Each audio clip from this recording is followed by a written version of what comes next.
بسم اللہ الرحمن الرحیم الحمد للہ رب العالمین والصلاة والسلام علی سید المرسلین والعاقبۃ للمتقین۔ نماز اسلام کا ایک بہت اہم رکن ہے۔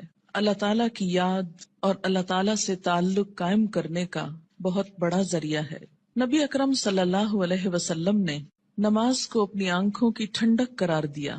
نماز کا وقت ہوتا تو آپ صلی اللہ علیہ وسلم حضرت بلال رضی اللہ تعالی عنہ کو ان الفاظ کے ساتھ آذان دینے کا حکم فرماتے: اقم الصلاۃ یا بلال ارحنا بہا، اے بلال ہمیں نماز سے راحت پہنچاؤ۔ ابو داؤد کی روایت ہے۔ نماز کو رسول اکرم صلی اللہ علیہ وسلم نے جنت میں جانے کی ضمانت قرار دیا۔ حضرت ربیعہ بن کعب اسلمی رضی اللہ تعالی عنہ رسول اللہ صلی اللہ علیہ وسلم کی خدمت میں حاضر رہتے اور نبی صلی اللہ علیہ وسلم کے لیے وضو کا پانی اور دوسری چیزیں لایا کرتے تھے۔ ایک مرتبہ آپ نے خوش ہو کر فرمایا: ربیعہ مانگو، کیا مانگتے ہو؟ حضرت ربیعہ رضی اللہ تعالی عنہ نے عرض کیا: یا رسول اللہ صلی اللہ علیہ وسلم، جنت میں آپ کا ساتھ چاہتا ہوں۔ آپ نے فرمایا: تو پھر سجدوں کی کثرت سے میری مدد کرو۔ یہ صحیح مسلم کی روایت ہے۔ یعنی اگر تمہارے نامہ اعمال میں سجدے زیادہ ہوئے تو میرے لیے تمہاری سفارش کرنا آسان ہو جائے گا۔ اللہ تعالیٰ نے قرآن پاک میں کامیاب لوگوں کی نشانی یہ بتائی ہے کہ وہ نماز کی پابندی کرتے ہیں۔ سورۃ المؤمنون آیت 9۔ سورۃ نور میں فرمایا کہ انہیں تجارت اور خرید و فروخت اللہ کی یاد اور نماز قائم کرنے اور زکوٰۃ دینے سے غافل نہیں کرتی۔ اللہ تعالیٰ نے نماز کو اقامت دین کی تمام تر جد و جہد کا حاصل قرار دیا۔ ارشاد باری تعالیٰ ہے: اگر ہم انہیں زمین میں اقتدار بخشیں، یعنی مسلمان زمین میں عروج کو پہنچے، طاقتور ہوں، تو وہ نماز قائم کریں گے، یعنی لوگوں کو اللہ کے آگے جھکائیں گے، زکوٰۃ ادا کریں گے، نیکی کا حکم دیں گے اور برائی سے منع کریں گے۔ یہ ایک اسلامی حکومت کی بنیادی خصوصیات ہیں۔ تکلیف، دکھ اور رنج کے وقت مومن کا یہی سب سے بڑا سہارا ہے۔ ارشاد باری تعالیٰ ہے: اے لوگو جو ایمان لائے ہو، اللہ سے صبر اور نماز کے ساتھ مدد مانگو۔ حضرت ابراہیم علیہ السلام اللہ تعالیٰ کے حکم پر اپنے اہل و عیال کو بیت الحرام کے پاس بے آب و گیاہ جگہ پر لے آئے تو بارگاہ رب العزت میں یہ دعا کی کہ میرے رب مجھے اور میری اولاد کو نماز قائم کرنے والا بنا۔ حضرت اسماعیل علیہ السلام کے جن اوصاف کا ذکر قرآن پاک میں آتا ہے ان میں سے ایک یہ بھی ہے، وہ اپنے گھر والوں کو نماز اور زکوٰۃ کا حکم دیتے تھے۔ آپ صلی اللہ علیہ وسلم کو بھی اس بات کا حکم دیا گیا کہ آپ اپنے اہل و عیال کو نماز کا حکم دیں اور خود بھی اس کے پابند رہیں۔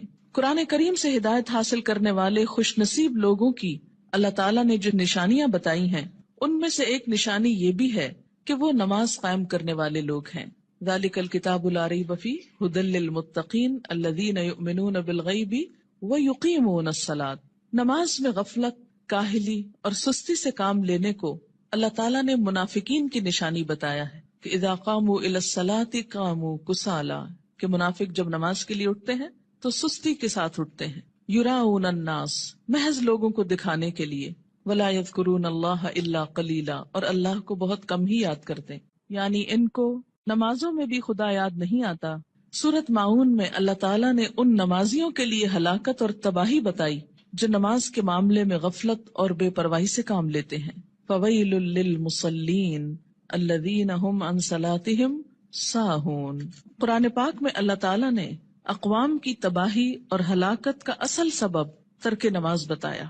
ارشاد باری تعالیٰ ہے: اللہ کے فرما بردار بندوں کے بعد ایسے نالائق لوگ ان کے جانشین ہوئے جنہوں نے نماز کو ضائع کیا اور دنیا کے مزے اڑانے میں لگ گئے۔ ایسے لوگ عنقریب گمراہی کے انجام سے دوچار ہوں گے، یعنی دنیا میں بھی اس کا نقصان اٹھائیں گے اور آخرت میں بھی خسارے میں مبتلا ہوں گے۔ قیامت کے روز جہنمیوں کا ایک گروہ جہنم میں جانے کا ایک سبب یہ بیان کرے گا کہ لم نک من المصلین، ہم نماز پڑھنے والوں میں سے نہ تھے۔ حالت امن ہو یا حالت خوف، گرمی ہو یا سردی، تندرستی ہو یا بیماری، حتیٰ کہ جہاد و قتال کے موقع پر عین میدان جنگ میں بھی یہ فرض ساقط نہیں ہوتا۔ رسول اکرم صلی اللہ علیہ وسلم 5 فرض نمازوں کے علاوہ نماز تہجد، نماز اشراق، نماز چاشت، تحیت الوضو، تحیت المسجد کا بھی اہتمام فرماتے تھے۔ اور پھر خاص خاص مواقع پر اپنے رب کے حضور توبہ استغفار کے لیے نماز ہی کو ذریعہ بناتے، یعنی صلاۃ توبہ۔ خسوف ہو یا کسوف یعنی سورج گرہن اور چاند گرہن تو مسجد تشریف لے جاتے، زلزلہ یا آندھی آتی تو مسجد تشریف لے جاتے، طوفان باد و باران ہوتا تو مسجد تشریف لے جاتے، فاقے کی نوبت آتی تو مسجد تشریف لے جاتے، کوئی پریشانی اور تکلیف ہوتی تو مسجد تشریف لے جاتے، سفر سے واپسی ہوتی تو پہلے مسجد تشریف لے جاتے پھر گھر پلٹتے، بارش نہ ہوتی تو بھی نماز ادا کرتے۔ گویا ہر غم، دکھ اور تکلیف کے موقع پر نماز۔ آج ہم میں سے بہت سے لوگ طرح طرح کے وظائف کرنے کے لیے گھنٹوں خود کو وقف کرتے ہیں، لیکن 2 رکعت نماز ان پر بہت بھاری ہوتی ہے۔ حیات طیبہ کے آخری دنوں میں بیماری کی حالت میں بھی نبی صلی اللہ علیہ وسلم کو جس چیز کی سب سے زیادہ فکر تھی وہ نماز تھی۔ وفات مبارک سے چند یوم قبل تیز بخار کی وجہ سے آپ پر غنودگی کی حالت طاری تھی۔ عشاء کے وقت آنکھ کھلی تو سب سے پہلے یہ سوال کیا، کیا لوگوں نے نماز پڑھ لی ہے؟ یعنی سب سے زیادہ جس بات کی فکر تھی وہ کیا؟ نماز۔ عرض کیا گیا نہیں، آپ ہی کا انتظار ہے۔ سرور عالم صلی اللہ علیہ وسلم نے پھر اٹھنا چاہا تو بے ہوش ہو گئے۔ جب آنکھ کھلی تو زبان مبارک سے پھر وہی الفاظ نکلے، کیا لوگوں نے نماز پڑھ لی ہے؟ عرض کیا گیا نہیں، آپ ہی کا انتظار ہے۔ تیسری مرتبہ اٹھنے کی کوشش میں پھر غشی طاری ہو گئی۔ افاقہ ہونے پر ارشاد فرمایا، ابو بکر نماز پڑھائیں۔ وفات مبارک سے چند لمحے پہلے آپ نے امت کو جو آخری وصیت فرمائی وہ یہ تھی، الصلاۃ الصلاۃ وما ملکت ایمانکم، یعنی مسلمانوں نماز نماز اور اپنے غلاموں کا ہمیشہ خیال رکھنا، یعنی ایک طرف حقوق اللہ اور دوسری طرف حقوق العباد، بندوں میں سے سب سے زیادہ محروم مخلوق غلام۔ نماز بذات خود جتنی اہم ہے، طریقہ نماز بھی اسی قدر اہم ہے۔ نماز کے بارے میں حکم صرف یہی نہیں کہ اسے ادا کرو، بلکہ حکم یہ بھی ہے کہ اس طرح ادا کرو جس طرح مجھے ادا کرتے دیکھتے رہے ہو۔ ایک حدیث مبارک میں کچھ یوں آتا ہے کہ قیامت کے روز حقوق اللہ میں سے سب سے پہلے نماز کا حساب لیا جائے گا۔ جس کی نماز درست طریقے سے پڑھی گئی ہوگی وہ کامیاب و کامران ہوگا، اور جس کی نماز بگاڑی گئی ہوگی وہ ناکام و نامراد ہوگا۔ اس سے کیا پتہ چلتا ہے کہ قیامت کے روز صرف یہی نہیں پوچھا جائے گا کہ نماز پڑھی یا نہیں، بلکہ یہ بھی دیکھا جائے گا کہ کس طریقے سے پڑھی، کیا اس میں ان تمام امور کا لحاظ رکھا گیا جن کی پابندی ضروری تھی، سنت کے مطابق تھی یا نہیں۔ اس سے یہ اندازہ لگانا مشکل نہیں کہ ادائیگی نماز کے ساتھ ادائیگی نماز کا طریقہ بھی بہت ضروری ہے۔ جو مسائل آگے بیان کیے جائیں گے وہ کسی خاص فقہی مسلک کو سامنے رکھ کر نہیں، اور نہ ہی کسی مسلک کو صحیح یا غلط ثابت کرنے کے لیے یہ مجموعہ مرتب کیا گیا ہے، بلکہ پیش نظر صحابہ کرام کا وہ طریقہ ہے جس میں ایک صحابی حضرت حذیفہ رضی اللہ تعالی عنہ نے ایک آدمی کو نماز پڑھتے دیکھا جو رکوع اور سجود پورے نہیں کر رہا تھا۔ جب وہ آدمی نماز سے فارغ ہوا تو حضرت حذیفہ رضی اللہ تعالی عنہ نے اسے بلا کر کہا، تم نے نماز نہیں پڑھی، اور اگر اسی طرح کی نماز پڑھتے پڑھتے مر گئے تو طریقہ اسلام کے خلاف مرو گے۔ یعنی اگر رکوع سجدہ صحیح طور پر ادا نہیں ہوا مکمل طور پر تو وہ نماز پھر نماز نہیں، ایک مذاق ہے نماز کا۔ ایک دوسرے صحابی حضرت عبداللہ بن عباس رضی اللہ تعالی عنہ نے ایک شخص کو نماز عید سے پہلے نفل پڑھتے دیکھا تو اسے منع کیا۔ وہ کہنے لگا، اللہ تعالیٰ مجھے نماز پڑھنے پر عذاب نہیں کرے گا۔ حضرت عبداللہ بن عباس نے فرمایا، اللہ تعالیٰ تجھے سنت رسول صلی اللہ علیہ وسلم کی مخالفت کرنے پر ضرور عذاب دے گا، کیونکہ آپ نے کبھی نماز عید سے پہلے عیدگاہ میں نفل نہیں پڑھے تھے۔ ایسے کاموں سے کیوں اتنی شدت سے روکا گیا؟ کیونکہ اس سے دین بوجھل ہو جاتا ہے۔ اگر ایک شخص ایک رو میں آ کے کرتا ہے، دوسرا اس کو دیکھ کے کل ایک پورا وہ طریقہ بن جائے گا اور لوگ اس کو اپنے لیے لازم قرار دے دیں گے اور بلا وجہ دین کو بھاری کر لیں گے۔ ایک اور صحابی حضرت عمارہ بن رویبہ رضی اللہ تعالی عنہ نے خطبہ جمعہ کے دوران حاکم وقت کو ممبر پر ہاتھ بلند کرتے دیکھا تو کہا، اللہ خراب کرے ان ہاتھوں کو، میں نے رسول اللہ صلی اللہ علیہ وسلم کو دیکھا ہے کہ اس سے زیادہ نہ کرتے تھے۔ یعنی جمعے کے خطبے کا بھی ایک خاص سٹائل ہونا چاہیے، اور اپنی انگشت شہادت سے اشارہ کیا کہ انگلی سے زیادہ آپ خطبے کے دوران ہاتھوں کو نہیں اٹھاتے تھے۔ آج آپ دیکھیے سنت کی جو مخالفت ہوتی ہے تو اس کا نتیجہ کیا نکلا ہے کہ لوگ دین سے ہی بھاگنا شروع ہو گئے، کیونکہ بتانے والوں کا انداز اور سٹائل اور بیٹھنا اور گفتگو کرنا یہ سب کچھ دین کے یا حق میں جاتا ہے یا خلاف جاتا ہے۔ سنت رسول صلی اللہ علیہ وسلم سے محبت کا یہی جذبہ ہم سب کا مذہب ہے، اور اسی جذبے کے تحت یہ احادیث پیش کی جا رہی ہیں۔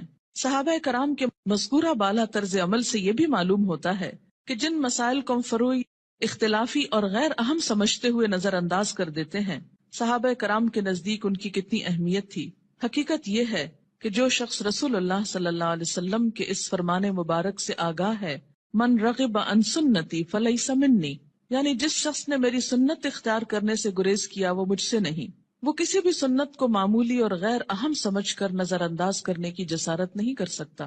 ہمارے ہاں یہ ٹرینڈ بہت عام ہو گیا ہے کہ جو تو قرآن میں لکھا ہے یا جو فرض کے درجے میں ہے وہ تو ہم کر لیں، اور سنت وہ تو معمولی چیز ہے، کوئی فرض تھوڑی ہے۔ اور ہم نے دیکھا ہے سعودی عرب میں لوگ ایسا نہیں کرتے اور فلاں ملک کے لوگ ایسا نہیں کرتے۔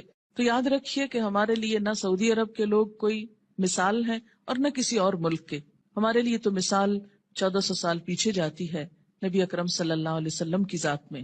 سب سے پہلے نماز کے لیے نیت کا درست ہونا ضروری ہے، کیونکہ نیت کے بغیر اگر کوئی شخص وہ تمام ایکشنز کرے جو نماز کے ہوتے ہیں تو اس کی نماز نہ ہوگی۔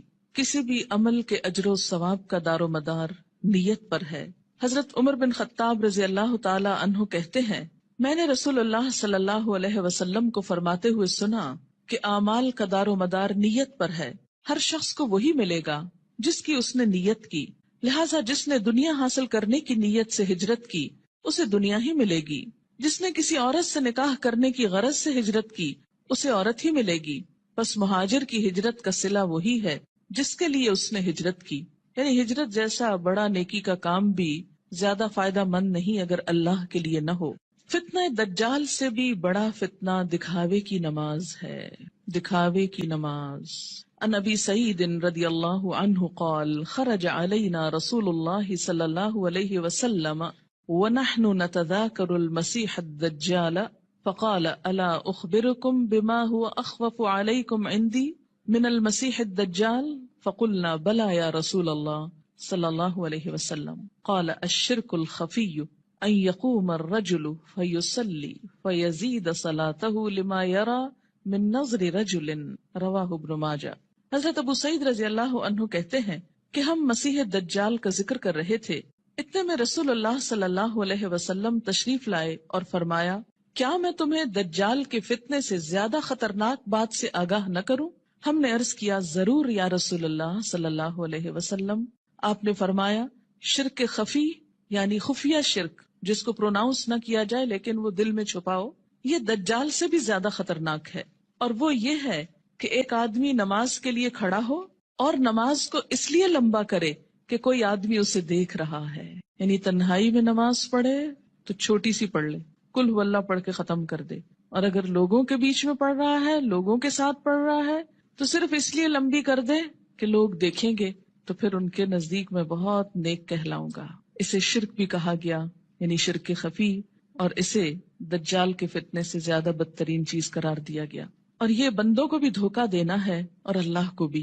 منافقین کی ایک صفت ہم نے قرآن پاک میں پڑھی تھی کہ یخادعون اللہ والذین آمنوا، یعنی اپنے ساتھ والوں کو دھوکہ دینے کی بات ہے نا، کہ وہ سمجھیں گے کہ میں اتنا اچھا نمازی ہوں جبکہ ہوں نہیں، تنہائی میں پڑھوں تو کچھ اور پڑھتا ہوں۔ وما یخدعون الا انفسهم، ایسے لوگ محض اپنے آپ ہی کو دھوکہ دیتے ہیں۔ تو جیسی ہم اکیلے میں پڑھتے ہیں ویسی اگر سب کے سامنے پڑھ لیں گے تو کوئی ہم کو نہیں مارے گا، ہو سکتا ہے کوئی نوٹس بھی نہ کر رہا ہو ہم کیا کر رہے ہیں، کسی کو اتنی فرصت کہاں کہ وہ سب اپنے کام چھوڑ کے صرف یہ دیکھے کہ اس کی نماز کتنی لمبی اور چھوٹی۔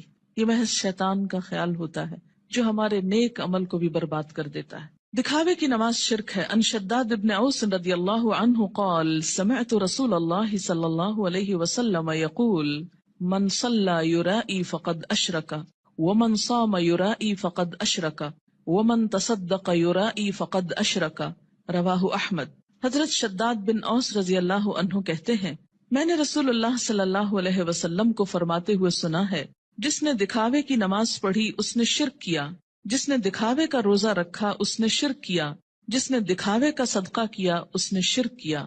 اسے احمد نے روایت کیا ہے۔ نماز کی فرضیت۔ نماز اسلام کا دوسرا اہم رکن ہے۔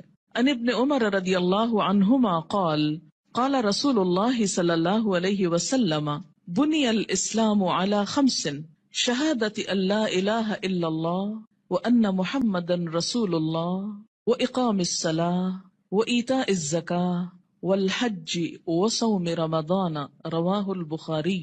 حضرت عبداللہ بن عمر رضی اللہ عنہ کہتے ہیں کہ رسول اللہ صلی اللہ علیہ وسلم نے فرمایا، اسلام کی بنیاد 5 چیزوں پر رکھی گئی ہے، اس بات کی شہادت، گواہی کہ اللہ کے سوا کوئی الہ نہیں اور محمد صلی اللہ علیہ وسلم اللہ کے رسول ہیں، نمبر 2 نماز قائم کرنا، نمبر 3 زکوٰۃ ادا کرنا، نمبر 4 حج کرنا، نمبر 5 رمضان کے روزے رکھنا۔ اسے بخاری نے روایت کیا ہے۔ ہجرت سے قبل 2 رکعت اور ہجرت کے بعد 4 رکعت نماز فرض ہوئی، یعنی نماز کی فرضیت کیسے ہوئی؟ مکہ میں کیسے تھی؟ ہجرت سے قبل 2 فرض اور بعد میں 4 ہو گئے اور فجر 2 ہی رہی۔ عن عائشہ رضی اللہ عنہا قالت فرض اللہ الصلاۃ حین فرضها رکعتین فی الحضر والسفر فاقرت صلاۃ السفر وزید فی صلاۃ الحضر متفق علیہ۔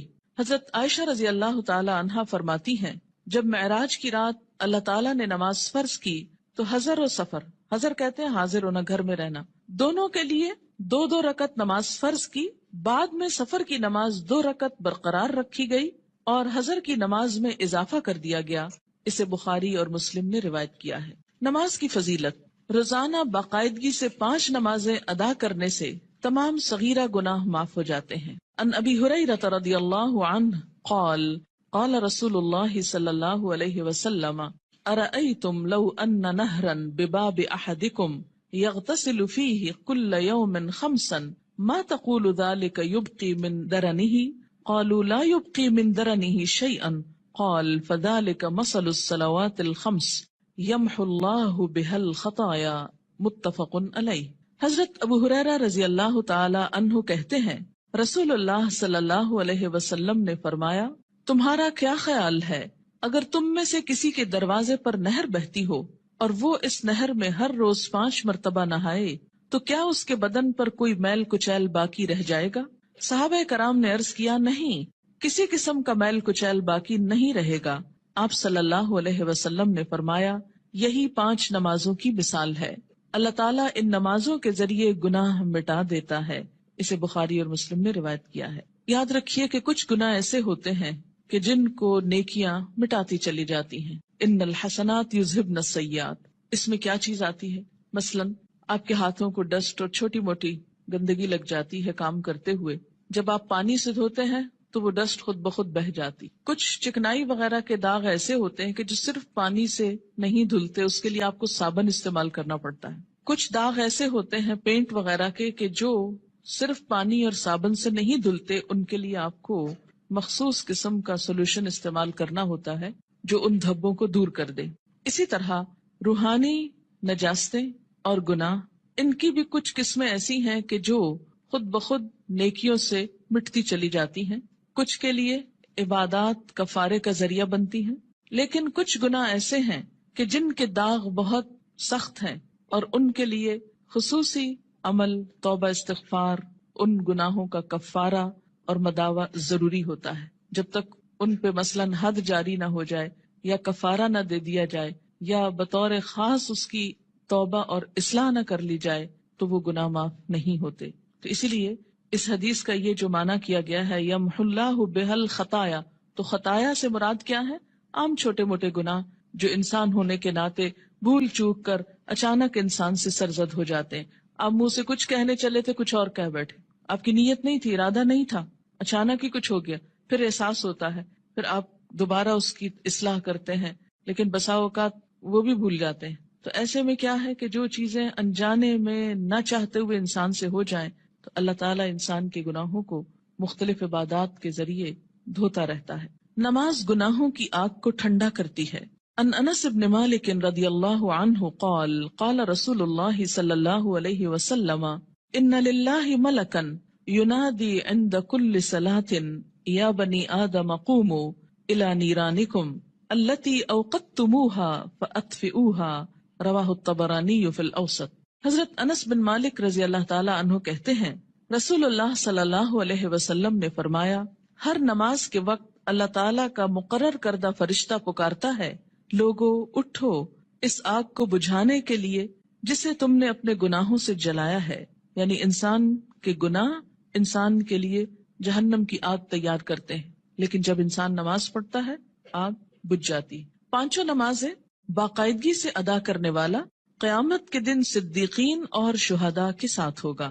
ان عمر ابن مرۃ الجہنی رضی اللہ عنہ قال جاء رجل الى النبي صلی اللہ علیہ وسلم فقال یا رسول اللہ ارأیت ان شہدت ان لا الہ الا اللہ وانک رسول اللہ وصلیت الصلوات الخمس وادیت الزکاة وصمت رمضان وقمته فممن انا قال من الصدیقین والشہداء رواہ ابن حبان. حضرت عمر بن مرہ جہنی رضی اللہ تعالی عنہ کہتے ہیں کہ ایک آدمی نبی اکرم صلی اللہ علیہ وسلم کی خدمت میں حاضر ہوا اور عرض کیا یا رسول اللہ بتائیے اگر میں گواہی دوں کہ اللہ کے سوا کوئی الہ نہیں، آپ اللہ کے رسول ہیں، اور 5 نمازیں ادا کروں، زکوٰۃ دوں، رمضان کے روزے رکھوں اور رمضان میں قیام بھی کروں یعنی تراویح بھی پڑھوں، تو میرا شمار کن لوگوں میں ہوگا؟ آپ صلی اللہ علیہ وسلم نے ارشاد فرمایا صدیقین اور شہداء میں. اسے ابن حبان نے روایت کیا ہے. یعنی فرائض کا پورا کرنے والا بلند درجے رکھتا ہے، الا یہ کہ وہ بندوں کے حقوق میں ایسی کمی کرے کہ جس سے اس کے فرائض کا اجر بھی ختم ہو جائے. رات کی تاریکی میں مسجد میں آنے والے نمازیوں کے لیے قیامت کے دن مکمل نور کی خوشخبری ہے. ان بریدہ رضی اللہ عنہ ان النبی صلی اللہ علیہ وسلم قال بشر المشائین فی الظلم الى المساجد بالنور التام یوم القیامہ رواہ ابو داود والترمذی. حضرت بریدہ رضی اللہ تعالی عنہ روایت کرتے ہیں کہ نبی اکرم صلی اللہ علیہ وسلم نے فرمایا اندھیرے میں مسجدوں کی طرف چل کر جانے والوں کو قیامت کے دن مکمل روشنی کی خوشخبری دے دو. یہ تو آپ سب جانتے ہیں نا کہ حشر کے میدان میں بہت اندھیرا ہوگا، لیکن کچھ لوگوں کے پاس نور ہوگا، کچھ کے پاس ہوگا پھر چھین لیا جائے گا منافقوں سے. اور یہ نور کون سا نور ہوگا؟ انسان کے اپنے اعمال کا.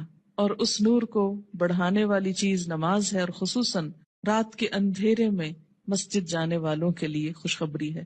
عورتوں کے لیے گھر میں ہی یہ نماز پڑھنے کا اجر ہے، اور اگر وہ مسجد نہیں بھی جا پاتی تو انشاءاللہ پابندی سے نماز ادا کرنے کی صورت میں وہ اس اجر سے محروم نہیں رہیں گی. نور کی وہ دعا بھی سکھائی گئی نا کہ ربنا اتمم لنا نورنا، اللہ ہمارا نور ہم پہ مکمل کر دے. کہ حشر کے میدان میں یہ دعا مانگیں گے اہل ایمان اس پریشانی سے کہ کہیں ان کا نور ان سے چھین نہ لیا جائے. مسجد میں آنے والے نمازی اللہ کے ملاقاتی ہیں جن کی اللہ تعالیٰ عزت فرماتا ہے. وَأَن سلمان رضی اللہ عنہ ان النبی صلی اللہ علیہ وسلم قال من تودأ فی بیتہ فاحسن الوضوء ثم اتى المسجد فهو زائر اللہ وحق علی المزور ان یکرم الزائر رواہ الطبرانی. حضرت سلمان رضی اللہ تعالی عنہ سے روایت ہے کہ نبی اکرم صلی اللہ علیہ وسلم نے فرمایا جس نے اپنے گھر میں اچھی طرح وضو کیا اور پھر مسجد میں آیا وہ اللہ کا ملاقاتی ہے، اور میزبان کے لیے ضروری ہے کہ وہ اپنے ملاقاتی کی عزت کرے. قیامت کے دن ایسے لوگوں کو عزت کے ساتھ جنت میں رکھا جائے گا، عزت کا لباس پہنایا جائے گا اور عزت کا مقام دیا جائے گا. وَلَهُمْ أَجْرٌ کریم کی جو بات آتی ہے، کریم عزت والا. نماز کی اہمیت. بے نماز کا انجام قارون، فرعون، حامان اور ابی ابن خلف کے ساتھ ہوگا. ان عبداللہ ابن عمرو ابن العاص رضی اللہ عنہما ان النبی صلی اللہ علیہ وسلم انہ ذکر الصلاة یوما فقال من حافظ علیہا كانت له نورا وبرهانا ونجاة يوم القيامة ومن لم يحافظ عليها لم يكن له نورا ولا برهانا ولا نجاة وكان يوم القيامة مع قارون وهامان وفرعون وأبي بن خلف رواه ابن حبان. حضرت عبداللہ بن عمرو بن العاص رضی اللہ تعالی عنہ کہتے ہیں کہ نبی اکرم صلی اللہ علیہ وسلم نے ایک دن نماز کا ذکر کرتے ہوئے فرمایا جس شخص نے نماز کی حفاظت کی اس کے لیے نماز قیامت کے روز نور، برہان اور نجات کا سبب ہوگی، اور جس نے نماز کی حفاظت نہ کی اس کے لیے نہ نور ہوگا، نہ برہان، نہ نجات. نیز قیامت کے روز اس کا انجام قارون، فرعون، حامان اور ابی ابن خلف کے ساتھ ہوگا. اسے ابن حبان نے روایت کیا ہے. یہاں پر نماز کی حفاظت کا ذکر ہے، پابندی وقت بھی مراد ہے، رکوع اور سجود وغیرہ کی حفاظت بھی، اپنے دل اور خیالات کی حفاظت بھی، طہارت کی حفاظت بھی. تو ایسی نماز پڑھنے والے کی اللہ تعالیٰ بھی حفاظت فرمائیں گے، اور قیامت کے دن اس کے لیے یہ نماز سراسر فائدے کا سبب ہوگی. اور اگر نہیں تو ایسا شخص فرعون، قارون، جو مال کی محبت میں گرفتار تھا، کیونکہ عموماً انسان نمازوں کی پرواہ کیوں نہیں کرتا؟ مال کی محبت میں گرفتار ہو کر. فرعون حکومت اور جاہ و مال کی وجہ سے، تکبر کی وجہ سے. حامان جو اس کا مشیر تھا، جو فرعون کی خوشنودی حاصل کرنے کے لیے اسی کے دین پر تھا اور اسی کا مددگار اور وزیر تھا. آج بھی دنیا میں بہت سے ایسے لوگ ہیں جو اپنے بڑوں کی خوشنودی حاصل کرنے کے لیے اپنے کسی باس کی یا کسی بڑے کی اس کا کام کرتے کرتے یا اس کی خوشامد کرتے کرتے اللہ تعالیٰ کا یہ حق بھول جاتے ہیں. اور اسی طرح ابی ابن خلف اسلام دشمنوں میں سے تھا. یعنی ایسا شخص جو نماز کی حفاظت نہ کرے، پھر اسے صدیقین اور شہداء کے ساتھ ہونے کی بجائے ایسے مجرموں کے ساتھ رکھا جائے گا. اسلام اور کفر کے درمیان حد فاصل نماز ہے. عن جابر رضی اللہ عنہ قال قال رسول اللہ صلی اللہ علیہ وسلم بین الرجل وبین الشرک والکفر ترک الصلاۃ، رواہ مسلم. حضرت جابر رضی اللہ عنہ سے روایت ہے کہ رسول اللہ صلی اللہ علیہ وسلم نے فرمایا، آدمی اور شرک یا کفر کے درمیان حد فاصل ترک نماز ہے. یعنی نماز کا پڑھنا یا چھوڑنا اس کو ایک طرف یا دوسری طرف لے آتا ہے. اسے مسلم نے روایت کیا ہے. مثلاً ایک شخص مسلمان ہے، اسلام کی حفاظت میں ہے، یہ حفاظت جو ہے یہ نماز کے ساتھ ہے، یا یوں کہیے کہ نماز ہی کی یہ باؤنڈری. جب کوئی شخص نماز نہیں پڑھتا، اس عہد کو توڑتا ہے، تو وہ کٹ جاتی ہے ڈور جس سے وہ محفوظ تھا، اور اس کے بعد وہ اسلام کی حدوں سے نکل کر کفر کے قریب ہو جاتا ہے یا اس میں داخل ہو جاتا ہے. 10 برس کی عمر میں اگر بچہ نماز کا عادی نہ بنے تو اسے مار کر نماز پڑھوانی چاہیے، یعنی سختی کی جا سکتی ہے. عن عمرو بن شعیب عن ابیہ عن جدہ رضی اللہ عنہما قال قال رسول اللہ صلی اللہ علیہ وسلم مروا اولادکم بالصلاة وهم ابناء 7 سنین واضربوهم علیہا وهم ابناء 10 سنین وفرقوا بینہم فی المضاجع، رواہ ابو داود. حضرت عمر اپنے باپ شعیب سے اور شعیب اپنے دادا عبداللہ بن عمرو بن عاص سے روایت کرتے ہیں کہ رسول اللہ صلی اللہ علیہ وسلم نے فرمایا، جب تمہارے بچے 7 برس کے ہو جائیں تو انہیں نماز پڑھنے کا حکم دو. جب 10 برس کے ہو جائیں اور نماز باقاعدگی سے نہ پڑھیں تو نماز پڑھانے کے لیے انہیں مارو. نیز 10 برس کی عمر کے بچوں کو علیحدہ علیحدہ بستروں پر سلاؤ. اسے ابو داؤد نے روایت کیا ہے. 10 سال کی عمر تک بچے کی عادتیں پختہ ہو جاتی. اگر اس عمر میں والدین کچھ محنت کر لیں، تکلیف کر لیں، تو باقی زندگی میں پھر آسانی ہو جائے گی، کیونکہ والدین سے پوچھا جائے گا بچوں کی تربیت کے بارے میں. قرآن پاک میں اللہ تعالیٰ فرماتے ہیں، یا ایھا الذین آمنوا قوا انفسکم واہلیکم نارا، اے لوگو جو ایمان لائے ہو، بچاؤ اپنے آپ کو اور اپنے اہل و عیال کو آگ سے. ہم سمجھتے ایمان اور آگ، ہم نے تو کلمہ پڑھ لیا، ہمیں آگ کیوں چھوئے گی؟ اللہ تعالیٰ ایمان والوں ہی سے فرما رہے ہیں کہ اپنے آپ کو اور اپنے بچوں کو، بیوی کو، گھر والوں کو، اہل و عیال کو آگ سے بچاؤ. یعنی ان کی اسلامی خطوط پر تربیت کرو تاکہ وہ اللہ کے بندے بن کر زندگی بسر کر سکیں. اگر کوئی شخص اس سلسلے میں کوتاہی کرتا ہے تو اس سے پوچھ ہوگی. بہرحال یہاں 7 برس کی عمر سے نماز کی ابتدا کا حکم. اس سے پہلے بچوں کو تکلیف نہیں دینی چاہیے. اگر خود شوق سے کچھ کرتے ہیں، مثلاً ماں نماز پڑھی، ساتھ آ کے سجدے کرتے ہیں، بیٹھ جاتے ہیں، تو ٹھیک ہے، لیکن 7 سال سے پہلے انہیں تکلیف نہیں دینی چاہیے. اس میں ضرور کوئی حکمت ہوگی کہ 7 سال ہی، کیونکہ اس وقت تک بچہ اپنے کام بہت سے خود کرنے کا عادی ہو جاتا ہے، اہل ہو جاتا ہے. 7 سال کے کم عمر بچے کو مثلاً 6 سال میں آپ کو ہاتھ بھی دھلانے ہیں، آپ کو منہ بھی دھلانا ہے، تو ماؤں کے لیے ایک بہت تکلیف ہو جاتی. لیکن عام طور پر 7 سال کا بچہ اپنے یہ کام خود کو واش کر سکتا ہے، خود کو صاف کر سکتا ہے، نہا سکتا ہے، وضو کر سکتا ہے.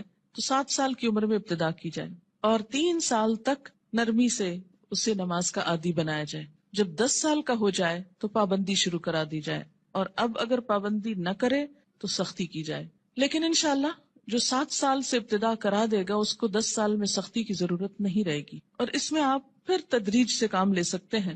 مثلا میں نے اپنے بچوں کے ساتھ یہ کیا کہ ان کو جو 7ویں سال کی جو برتھ ڈے آپ سیلیبریٹ کرتے ہیں تو کیک کھلانے کی بجائے بٹھا کے یہ بتایا کہ نماز کتنی امپورٹنٹ ہے، اور آج سے تم 7 سال کے ہو گئے ہو اور ہم سب مل کر مغرب کی نماز پڑھیں گے۔ میں نے یہ نہیں کہا کہ تم پڑھو، بلکہ ہم پڑھیں گے، اور ساتھ کھڑے ہو کر وضو کروایا، ساتھ کھڑے ہو کر نماز پڑھائی۔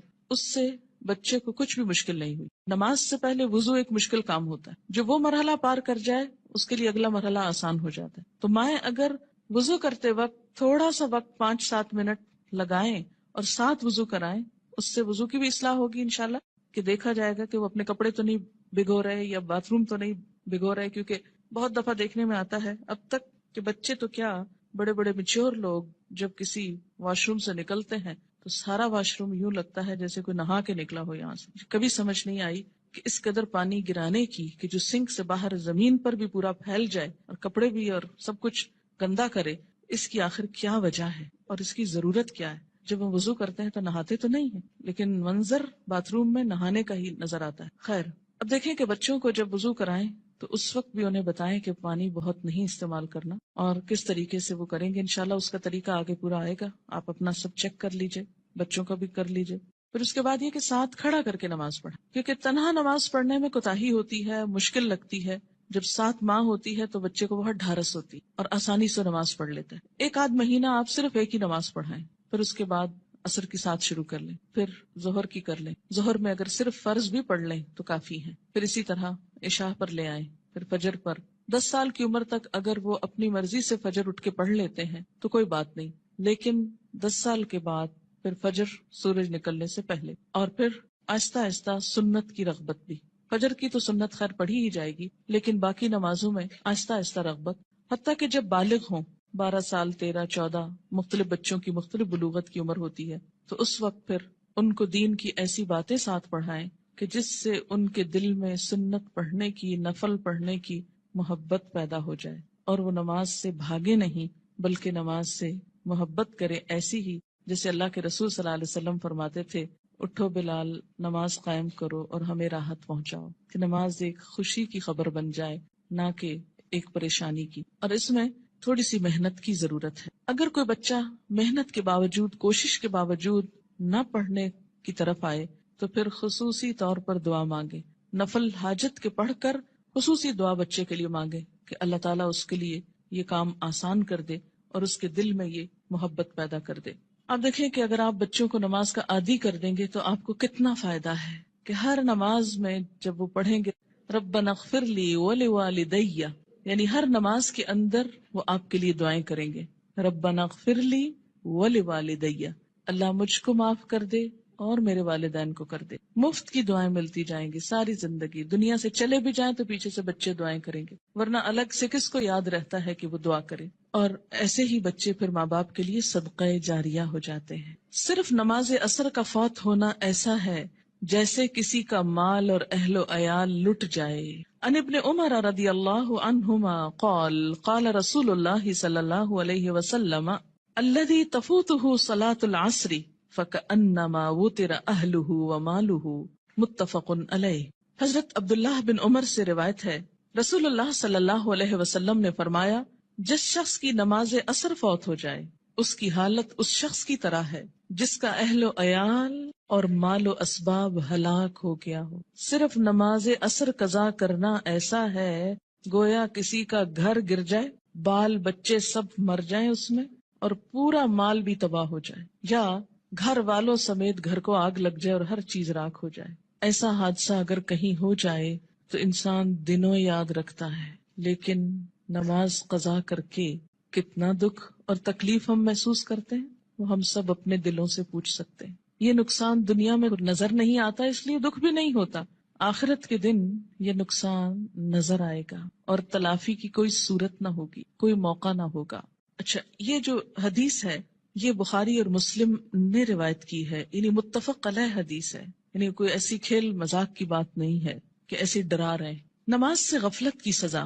حضرت سمرہ بن جندب رضی اللہ تعالی عنہ روایت کرتے ہیں کہ آن حضور صلی اللہ علیہ وسلم اپنے اصحاب سے پوچھا کرتے، کیا تم میں سے کسی نے کوئی خواب دیکھا ہے؟ سمرہ کہتے ہیں، پھر اللہ تعالیٰ جس کے لیے چاہتا وہ اپنا خواب بیان کرتا، یعنی اللہ کے اذن سے لوگ اپنا خواب بیان کرتے۔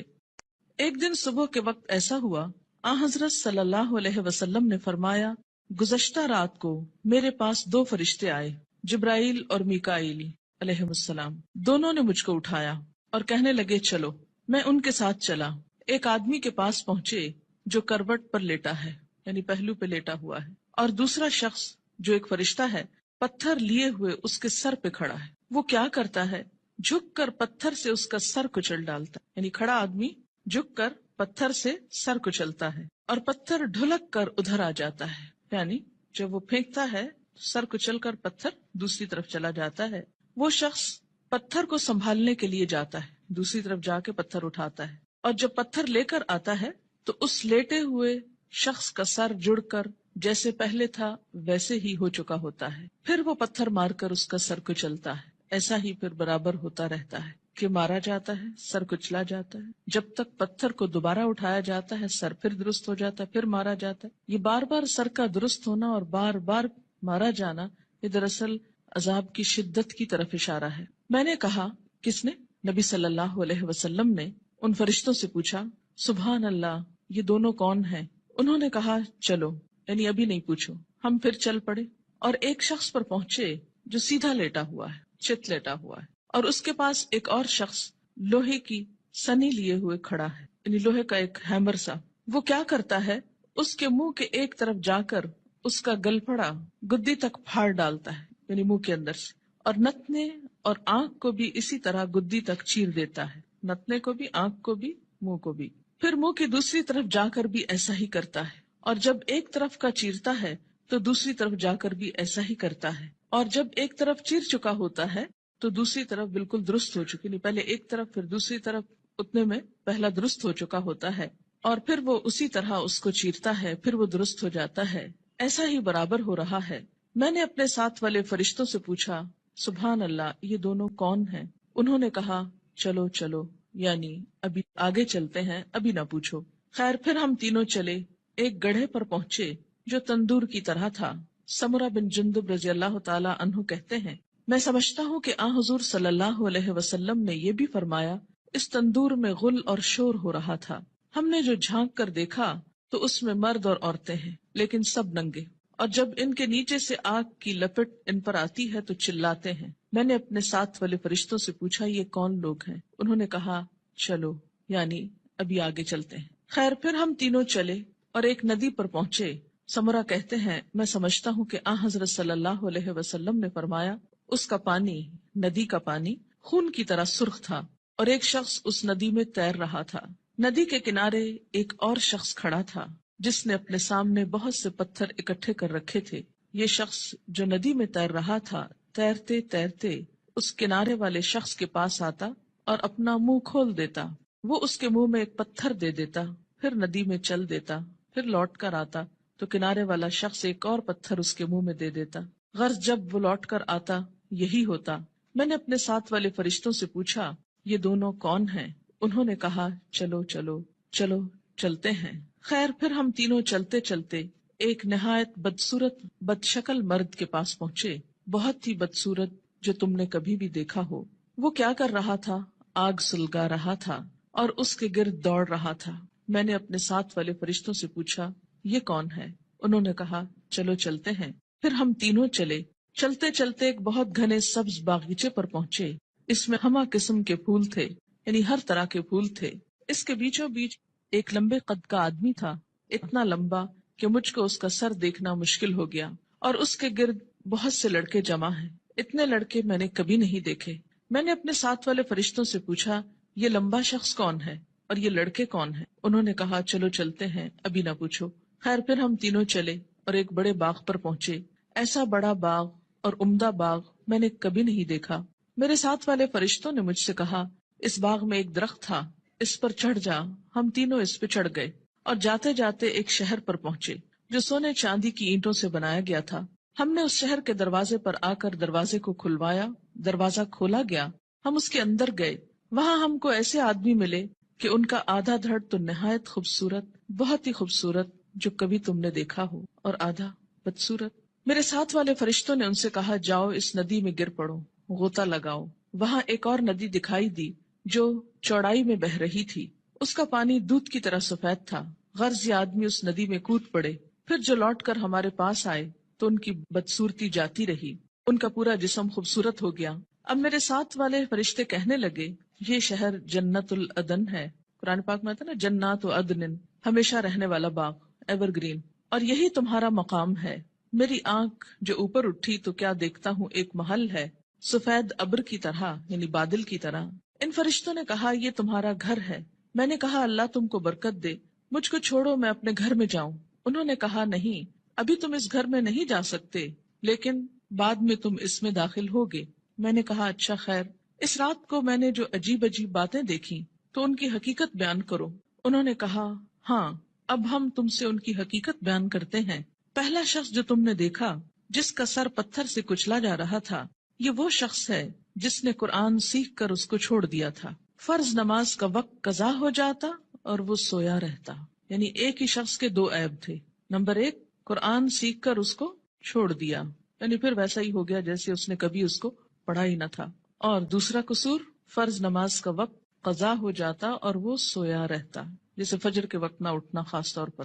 وہ شخص جس کے گل پھڑے اور نتنے اور آنکھیں گدی تک چیر رہے تھے، وہ دنیا میں کیا کرتا تھا؟ صبح کو گھر سے نکلتے ہی ایک جھوٹی خبر تراشتا، لوگوں سے کہتا، یعنی پھر بیان کرتا، وہ خبر سارے جہان میں پھیل جاتی۔ یعنی مشغلے کے طور پر کیا اس نے کام اپنا رکھا تھا؟ جھوٹی خبر گھڑنا اور اس کو پھیلا دینا، اور وہ سارے جہان میں پھیل جاتی۔ اور ننگے مرد اور عورت جو تم نے تندور میں دیکھے، وہ زنا کرنے والے اور زنا کرنے والیاں ہیں، یعنی وہ مرد اور عورت جن کے ایکسٹرا میریٹل ریلیشنز تھے دنیا میں۔ اور وہ شخص جو ندی میں تیر رہا تھا، اس کے منہ میں پتھر دیے جاتے تھے، یہ سود خور ہے۔ اور وہ بدصورت شخص جو آگ سلگا رہا تھا اور اس کے گرد دوڑ رہا تھا، وہ دوزخ کا داروغہ ہے۔ اس کا نام کیا ہے؟ قرآن پاک میں کیا آتا ہے؟ مالک، مالک نامی۔ لمبا شخص جو باغیچے میں ملا تھا، وہ ابراہیم علیہ السلام پیغمبر ہیں۔ ان کے گرد وہ لوگ ہیں جو اسلام کی فطرت پر مرے، یعنی توحید پر۔ سمرہ کہتے ہیں بعض مسلمانوں نے آپ صلی اللہ علیہ وسلم سے عرض کیا، یا رسول اللہ صلی اللہ علیہ وسلم، اور مشرکوں کے بچے جو نابالغ مرتے ہیں وہ بھی ان میں داخل ہیں؟ آپ نے فرمایا ہاں، مشرکوں کے بچے بھی، کیونکہ ہر بچہ فطرت پر پیدا ہوتا ہے نا، جب تک اس کا شعور اپنا نہیں جاگ جاتا۔ اب رہے وہ لوگ جن کا آدھا دھڑ خوبصورت تھا، آدھا دھڑ بدصورت، یہ وہ لوگ تھے جنہوں نے دنیا میں اچھے اور برے سب طرح کے کام کیے، یعنی کچھ کام ان کے اچھے تھے اور کچھ کام ان کے برے تھے، آدھے خوبصورت آدھے بدصورت۔ جب اس طرح ان کی پہچان ہو جائے گی تو پھر ایک وقت آئے گا کہ ان کو نہلا کر درست کر دیا جائے گا، کیونکہ جنت میں رہنے والا کوئی شخص پھر ہمیشہ کے لیے بدصورت نہیں ہوگا۔ اب دیکھیں کہ دنیا میں اگر کسی کا ناک اس کی پسند کا نہ ہو، یا چہرے پہ داغ ہو، یا کچھ بھی ہو، یا اگر پاؤں خوبصورت نہ ہو، تو کس قدر شرمندگی محسوس کرتا رہتا ہے، احساس کمتری میں مبتلا ہو جاتا ہے۔ جنت میں اگر کچھ عرصہ بھی ایسا لوگوں کے بیچ میں رہنا پڑے کہ آدھا دھڑ خوبصورت اور آدھا بدصورت ہو، تو کس قدر شرمندگی کی بات ہے۔ اس لیے انسان کے جتنے بھی اعمال ایسے ہوں جو بدصورت کرنے والے ہوں، اس کو ان کو چھوڑ کر خوبصورت کی طرف پلٹنے کی ضرورت ہے۔ بخاری کی یہ روایت ہے، طویل روایت، جس کا ایک حصہ فرض نماز کے بارے میں ہے۔ یاد رکھیے، انبیاء علیہم السلام کی خواب وحی کا ایک ذریعہ ہوتا ہے، اور یہ خواب آپ صحابہ کے بیچ میں بیان کر رہے ہیں اور سکھانے کا ایک طریقہ ہے۔ انبیاء علیہم السلام کو وحی بسا اوقات خواب میں بھی آتی۔ حضرت عائشہ رضی اللہ تعالی عنہا کا بیان ہے کہ نبی صلی اللہ علیہ وسلم پر وحی آنے کی ابتدا ہی سچے خوابوں سے ہوئی تھی۔ انبیاء علیہم السلام کے خواب بھی سچے ہوتے ہیں، اور خواب میں بھی جو سین ان کو دکھائے جاتے ہیں، جو باتیں ان کو دکھائی جاتی ہیں، وہ بالکل سچ ہوتی ہیں، حقیقت۔ تو یہاں پر آپ صلی اللہ علیہ وسلم کو بذریعہ خواب دکھایا گیا کہ ایک شخص ہے جس کا سر پتھر سے کچلا جا رہا ہے، اور پھر ٹھیک ہو جاتا، اور پھر اب آپ دیکھیے کہ جو شخص قرآن یاد کر کے بھلا دیتا ہے، ایک تو حافظ کا انجام بتایا گیا۔ میں آپ لوگوں کو یہ نصیحت کروں گی کہ جب تک بچوں کا اپنا رجحان نہ ہو، اپنا شوق نہ ہو، خدا کے لیے ان کو حفظ نہ کرائیں۔ کیوں؟ اس لیے کہ وہ ماں باپ کے کہنے میں آ کے کر تو لیتے ہیں، لیکن بعد میں اس کی حفاظت نہیں کرتے۔ ماں باپ کیوں اتنا اصرار کرتے ہیں ان کو حفظ کرانے پر؟ ریسنٹلی مجھے کسی نے بتایا کہ وہ خود نماز نہیں پڑھتے لیکن بچوں کو حفظ کرانے کا بہت شوق رکھتے ہیں۔ میں نے کہا ایسی بھی کیا بات ہوئی؟ اس لیے کہ وہ یہ چاہتے ہیں کہ بچے ان کو بخشوا سکیں، بچے حافظ بن جائیں اور ماں باپ کی بخشش کرا سکیں۔ تو جہاں اپنی بخشش کے لیے خود تو نماز پڑھی نہ جائے لیکن بچوں کو حافظ بنا دیا جائے، تو وہ بچے بھی کتنا یاد رکھیں گے، اور باپ کو سوتے دیکھے ساری زندگی تو وہ کتنی نماز پڑھیں گے اور کتنا قرآن پڑھیں گے تو اللہ ہی جانتا ہے۔ اللہ تعالیٰ یخرج الحی من المیت و یخرج المیت من الحی، زندہ سے مردہ اور مردہ سے زندہ کو نکالتا ہے، بے عمل سے باعمل بچے کو پیدا کر سکتا ہے، یہ اس کی شان ہے۔ لیکن ہم اپنی کوششوں کو بھی دیکھیں کہ ہم کیا کر رہے ہیں، اور اس میں فرض نماز پڑھے بغیر سو جانا میں فجر کی نماز بھی ہو سکتی ہے اور عشاء بھی ہو سکتی ہے، یا پھر ظہر پڑھے بغیر سو جانا، یا پھر عصر کے لیے اٹھنا ہی نہیں، سوئے چلے جانا۔ نماز فجر اور عشاء کے لیے مسجد میں نہ آنا نفاق کی علامت ہے۔ باجماعت نماز نہ پڑھنے والے لوگوں کے گھروں کو رسول اکرم صلی اللہ علیہ وسلم نے جلانے کا ارادہ فرمایا۔ عن ابی ہریرہ رضی اللہ عنہ قال قال رسول اللہ صلی اللہ علیہ وسلم لیس صلاة اسقل علی المنافقین من الفجر والعشاء ولو يعلمون ما فيهما لآتوهما ولو حبوا لقد هممت ان آمر المؤذن فيقيم ثم آمر رجلا يؤم الناس ثم آخذ شعلا من نار فأحرق على من لا يخرج إلى الصلاة بعد متفق علیہ۔ حضرت ابو ہریرہ رضی اللہ تعالیٰ عنہ کہتے ہیں کہ رسول اللہ صلی اللہ علیہ وسلم نے فرمایا، منافقوں پر فجر اور عشاء کی نماز سے زیادہ بھاری کوئی نماز نہیں ہے۔ اگر انہیں پتہ چل جائے کہ دونوں نمازوں کا ثواب کتنا زیادہ ہے تو ان دونوں نمازوں میں ضرور آتے، خواہ گھٹنوں کے بل ہی آنا پڑتا، چل نہ سکتے تو رینگ کر آتے، جیسے بچے رینگتے ہیں، کرال کرتے ہیں، کرال کرتے ہوئے آتے۔ میں نے ارادہ کیا کہ مؤذن کو حکم دوں وہ اقامت کہے، پھر ایک آدمی کو حکم دوں کہ وہ لوگوں کی امامت کرائے، اور خود آگ کا ایک شعلہ لے کر ان لوگوں کے گھروں کو جلا دوں جو اس اذان اور اقامت کے بعد نماز کے لیے نہیں نکلتے۔ اسے بخاری اور مسلم نے روایت کیا ہے۔ خلاف سنت ادا کی گئی نماز قیامت کے روز ناکامی اور نامرادی کا باعث ہوگی۔ قیامت کے روز حقوق اللہ میں سب سے پہلے نماز کا حساب ہوگا۔ عن ابی ہریرہ رضی اللہ عنہ قال قال رسول اللہ صلی اللہ علیہ وسلم ان اول ما يحاسب به العبد يوم القيامة من عمله صلاته فإن صلحت فقد أفلح وأنجح وإن فسدت فقد خاب وخسر فإن انتقص من فريضته شيء قال الرب تبارك وتعالى انظروا هل لعبدي من تطوع فيكمل بها من انتقص من الفريضة ثم يكون سائر عمله على ذلك رواه الترمذي۔ حضرت ابو ہریرہ رضی اللہ تعالی عنہ کہتے ہیں رسول اللہ صلی اللہ علیہ وسلم نے ارشاد فرمایا، قیامت کے روز بندے سے سب سے پہلے جس چیز کا حساب لیا جائے گا وہ اس کی نماز ہے۔ اگر نماز درست ہوئی تو بندہ کامیاب و کامران ہوگا۔ درست ہوئی یعنی صحیح طریقے پر ہوئی، مراد سنت کے مطابق، اور اگر نماز خراب ہوئی تو ناکام و نامراد ہوگا۔ خراب نماز سے مراد کیا؟ پڑھی تو لیکن اس کے جو آداب تھے ان کا لحاظ نہیں رکھا۔ اس میں طہارت، قبلے کا رخ ہونا، لباس کا درست ہونا، یہ ساری چیزیں آ جاتی۔ اگر بندے کے فرائض میں کچھ کوتاہی ہو گئی تو اللہ تعالیٰ فرمائیں گے میرے بندے کے نامہ اعمال میں دیکھو کوئی نفل عبادت ہے۔ یعنی اگر فرض نماز کم ہو گئی تو کہاں سے پوری کی جائے گی؟ نفل سے۔ اگر فرض زکوٰۃ میں کوئی کمی ہو گئی تو نفل صدقات سے، اسی طرح باقی عبادات میں بھی۔ پھر اس کے تمام اعمال کا حساب اسی طرح ہوگا۔ پہلے فرائض کو دیکھا جائے گا، اگر کوئی کمی ہو تو نوافل سے پوری کر دی جائے گی، لیکن اگر پڑھے ہی صرف فرض ہوں اور وہ بھی صحیح طریقے پر نہ ہو، اور نوافل کی طرف تو ہماری عام طور پر توجہ ہی کم ہوتی ہے۔ ہم میں سے کتنے نفل روزے رکھتے ہیں، کتنے نفلی صدقہ کرتے ہیں، کتنے نفل نماز پڑھتے ہیں، کتنے نفلی حج کرتے ہیں۔ نفل تو ایکسٹرا کے معنوں میں ہے، لیکن چلے اگر کم بھی ہے کچھ تو اس کو صحیح طریقے پر تو ادا کیا جائے تاکہ وہ قیامت کے دن نجات کا سبب بنے۔ وآخر دعوانا ان الحمدللہ رب العالمین۔ بسم اللہ الرحمن الرحیم۔ الحمد للہ رب العالمین والصلاة والسلام علی سید المرسلین والعاقبۃ للمتقین۔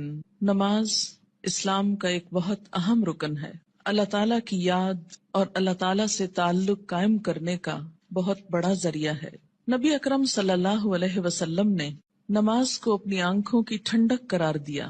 نماز کا وقت ہوتا تو آپ صلی اللہ علیہ وسلم حضرت بلال رضی اللہ تعالی عنہ کو ان الفاظ کے ساتھ آذان دینے کا حکم فرماتے، اقم الصلاۃ یا بلال ارحنا بہا، اے بلال ہمیں نماز سے راحت پہنچاؤ۔ ابو داؤد کی روایت ہے۔ نماز کو رسول اکرم صلی اللہ علیہ وسلم نے جنت میں جانے کی ضمانت قرار دیا۔ حضرت ربیعہ بن کعب اسلمی رضی اللہ تعالی عنہ رسول اللہ صلی اللہ علیہ وسلم کی خدمت میں حاضر رہتے اور نبی صلی اللہ علیہ وسلم کے لیے وضو کا پانی اور دوسری چیزیں لایا کرتے تھے۔ ایک مرتبہ آپ نے خوش ہو کر فرمایا، ربیہ مانگو، کیا مانگتے ہو؟ حضرت ربیہ رضی اللہ تعالی عنہ نے عرض کیا، یا رسول اللہ صلی اللہ علیہ وسلم، جنت میں آپ کا ساتھ چاہتا ہوں۔ آپ نے فرمایا، تو پھر سجدوں کی کثرت سے میری مدد کرو۔ یہ صحیح مسلم کی روایت ہے، یعنی اگر تمہارے نامہ اعمال میں سجدے زیادہ ہوئے تو میرے لیے تمہاری سفارش کرنا آسان ہو جائے گا۔ اللہ تعالیٰ نے قرآن پاک میں کامیاب لوگوں کی نشانی یہ بتائی ہے کہ وہ نماز کی پابندی کرتے ہیں۔ سورۃ المؤمنون آیت 9۔ سورۃ نور میں فرمایا کہ انہیں تجارت اور خرید و فروخت اللہ کی یاد اور نماز قائم کرنے اور زکوٰۃ دینے سے غافل نہیں کرتی۔ اللہ تعالیٰ نے نماز کو اقامت دین کی تمام تر جد و جہد کا حاصل قرار دیا۔ ارشاد باری تعالیٰ ہے، اگر ہم انہیں زمین میں اقتدار بخشیں، یعنی مسلمان زمین میں عروج کو پہنچے، طاقتور ہوں، تو وہ نماز قائم کریں گے، یعنی لوگوں کو اللہ کے آگے جھکائیں گے، زکوٰۃ ادا کریں گے، نیکی کا حکم دیں گے اور برائی سے منع کریں گے۔ یہ ایک اسلامی حکومت کی بنیادی خصوصیات ہیں۔ تکلیف، دکھ اور رنج کے وقت مومن کا یہی سب سے بڑا سہارا ہے۔ ارشاد باری تعالیٰ ہے، اے لوگو جو ایمان لائے ہو، اللہ سے صبر اور نماز کے ساتھ مدد مانگو۔ حضرت ابراہیم علیہ السلام اللہ تعالیٰ کے حکم پر اپنے اہل و عیال کو بیت الحرام کے پاس بے آب و گیاہ جگہ پر لے آئے تو بارگاہ رب العزت میں یہ دعا کی کہ میرے رب مجھے اور میری اولاد کو نماز قائم کرنے والا بنا۔ حضرت اسماعیل علیہ السلام کے جن اوصاف کا ذکر قرآن پاک میں آتا ہے، ان میں سے ایک یہ بھی ہے، وہ اپنے گھر والوں کو نماز اور زکوٰۃ کا حکم دیتے تھے۔ آپ صلی اللہ علیہ وسلم کو بھی اس بات کا حکم دیا گیا کہ آپ اپنے اہل و عیال کو نماز کا حکم دیں اور خود بھی اس کے پابند رہیں۔ قرآن کریم سے ہدایت حاصل کرنے والے خوش نصیب لوگوں کی اللہ تعالیٰ نے جو نشانیاں بتائی ہیں، ان میں سے ایک نشانی یہ بھی ہے کہ وہ نماز قائم کرنے والے لوگ ہیں۔ ذالک الکتاب لا ریب فیہ ھدی للمتقین الذین یؤمنون بالغیب ویقیمون الصلاۃ۔ نماز میں غفلت، کاہلی اور سستی سے کام لینے کو اللہ تعالیٰ نے منافقین کی نشانی بتایا ہے کہ اذا قاموا الی الصلاۃ قاموا کسالی، کہ منافق جب نماز کے لیے اٹھتے ہیں تو سستی کے ساتھ اٹھتے ہیں۔ یراؤن الناس، محض لوگوں کو دکھانے کے لیے، ولا یذکرون اللہ الا قلیلا، اور اللہ کو بہت کم ہی یاد کرتے ہیں، یعنی ان کو نمازوں میں بھی خدا یاد نہیں آتا۔ سورۃ ماؤن میں اللہ تعالیٰ نے ان نمازیوں کے لیے ہلاکت اور تباہی بتائی جو نماز کے معاملے میں غفلت اور بے پرواہی سے کام لیتے ہیں۔ فویل للمصلین الذین هم عن صلاتهم ساہون۔ قرآن پاک میں اللہ تعالیٰ نے اقوام کی تباہی اور ہلاکت کا اصل سبب ترک نماز بتایا۔ ارشاد باری تعالیٰ ہے، اللہ کے فرما بردار بندوں کے بعد ایسے نالائق لوگ ان کے جانشین ہوئے جنہوں نے نماز کو ضائع کیا اور دنیا کے مزے اڑانے میں لگ گئے۔ ایسے لوگ عنقریب گمراہی کے انجام سے دوچار ہوں گے، یعنی دنیا میں بھی اس کا نقصان اٹھائیں گے اور آخرت میں بھی خسارے میں مبتلا ہوں گے۔ قیامت کے روز جہنمیوں کا ایک گروہ جہنم میں جانے کا ایک سبب یہ بیان کرے گا کہ لم نک من المصلین، ہم نماز پڑھنے والوں میں سے نہ تھے۔ حالت امن ہو یا حالت خوف، گرمی ہو یا سردی، تندرستی ہو یا بیماری، حتیٰ کہ جہاد و قتال کے موقع پر عین میدان جنگ میں بھی یہ فرض ساقط نہیں ہوتا۔ رسول اکرم صلی اللہ علیہ وسلم 5 فرض نمازوں کے علاوہ نماز تہجد، نماز اشراق، نماز چاشت، تحیت الوضو، تحیت المسجد کا بھی اہتمام فرماتے تھے، اور پھر خاص مواقع پر اپنے رب کے حضور توبہ استغفار کے لیے نماز ہی کو ذریعہ بناتے، یعنی صلاۃ توبہ۔ خسوف ہو یا کسوف، یعنی سورج گرہن اور چاند گرہن، تو مسجد تشریف لے جاتے۔ زلزلہ یا آندھی آتی تو مسجد تشریف لے جاتے۔ طوفان باد و باران ہوتا تو مسجد تشریف لے جاتے۔ فاقے کی نوبت آتی تو مسجد تشریف لے جاتے۔ کوئی پریشانی اور تکلیف ہوتی تو مسجد تشریف لے جاتے۔ سفر سے واپسی ہوتی تو پہلے مسجد تشریف لے جاتے، پھر گھر پلٹتے۔ بارش نہ ہوتی تو بھی نماز ادا کرتے۔ گویا ہر غم، دکھ اور تکلیف کے موقع پر نماز۔ آج ہم میں سے بہت سے لوگ طرح طرح کے وظائف کرنے کے لیے گھنٹوں خود کو وقف کرتے ہیں، لیکن 2 رکعت نماز ان پر بہت بھاری ہوتی ہے۔ حیات طیبہ کے آخری دنوں میں بیماری کی حالت میں بھی نبی صلی اللہ علیہ وسلم کو جس چیز کی سب سے زیادہ فکر تھی وہ نماز تھی۔ وفات مبارک سے چند یوم قبل تیز بخار کی وجہ سے آپ پر غنودگی کی حالت طاری تھی. عشاء کے وقت آنکھ کھلی تو سب سے پہلے یہ سوال کیا کیا لوگوں نے نماز پڑھ لی ہے؟ یعنی سب سے زیادہ جس بات کی فکر تھی وہ کیا؟ نماز. عرض کیا گیا نہیں، آپ ہی کا انتظار ہے. سرور عالم صلی اللہ علیہ وسلم نے پھر اٹھنا چاہا تو بے ہوش ہو گئے. جب آنکھ کھلی تو زبان مبارک سے پھر وہی الفاظ نکلے، کیا لوگوں نے نماز پڑھ لی ہے؟ عرض کیا گیا نہیں، آپ ہی کا انتظار ہے. تیسری مرتبہ اٹھنے کی کوشش میں پھر غشی طاری ہو گئی. افاقہ ہونے پر ارشاد فرمایا ابو بکر نماز پڑھائیں. وفات مبارک سے چند لمحے پہلے آپ نے امت کو جو آخری وصیت فرمائی وہ یہ تھی، الصلاۃ الصلاۃ وما ملکت ایمانکم، یعنی مسلمانوں نماز نماز اور اپنے غلاموں کا ہمیشہ خیال رکھنا. یعنی ایک طرف حقوق اللہ اور دوسری طرف حقوق العباد، بندوں میں سے سب سے زیادہ محروم مخلوق غلام. نماز بذات خود جتنی اہم ہے، طریقہ نماز بھی اسی قدر اہم ہے. نماز کے بارے میں حکم صرف یہی نہیں کہ اسے ادا کرو، بلکہ حکم یہ بھی ہے کہ اس طرح ادا کرو جس طرح مجھے ادا کرتے دیکھتے رہے ہو. ایک حدیث مبارک میں کچھ یوں آتا ہے کہ قیامت کے روز حقوق اللہ میں سے سب سے پہلے نماز کا حساب لیا جائے گا. جس کی نماز درست طریقے سے پڑھی گئی ہوگی وہ کامیاب و کامران ہوگا، اور جس کی نماز بگاڑی گئی ہوگی وہ ناکام و نامراد ہوگا. اس سے کیا پتہ چلتا ہے کہ قیامت کے روز صرف یہی نہیں پوچھا جائے گا کہ نماز پڑھی یا نہیں، بلکہ یہ بھی دیکھا جائے گا کہ کس طریقے سے پڑھی، کیا اس میں ان تمام امور کا لحاظ رکھا گیا جن کی پابندی ضروری تھی، سنت کے مطابق تھی یا نہیں. اس سے یہ اندازہ لگانا مشکل نہیں کہ ادائیگی نماز کے ساتھ ادائیگی نماز کا طریقہ بھی بہت ضروری ہے. جو مسائل آگے بیان کیے جائیں گے وہ کسی خاص فقہی مسلک کو سامنے رکھ کر نہیں، اور نہ ہی کسی مسلک کو صحیح یا غلط ثابت کرنے کے لیے یہ مجموعہ مرتب کیا گیا ہے، بلکہ پیش نظر صحابہ کرام کا وہ طریقہ ہے جس میں ایک صحابی حضرت حذیفہ رضی اللہ تعالی عنہ نے ایک آدمی کو نماز پڑھتے دیکھا جو رکوع اور سجود پورے نہیں کر رہا تھا.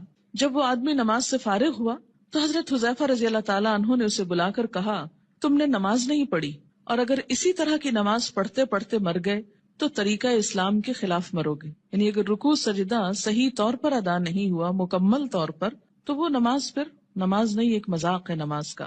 ایک دوسرے صحابی حضرت عبداللہ بن عباس رضی اللہ تعالی عنہ نے ایک شخص کو نماز عید سے پہلے نفل پڑھتے دیکھا تو اسے منع کیا. وہ کہنے لگا اللہ تعالیٰ مجھے نماز پڑھنے پر عذاب نہیں کرے گا.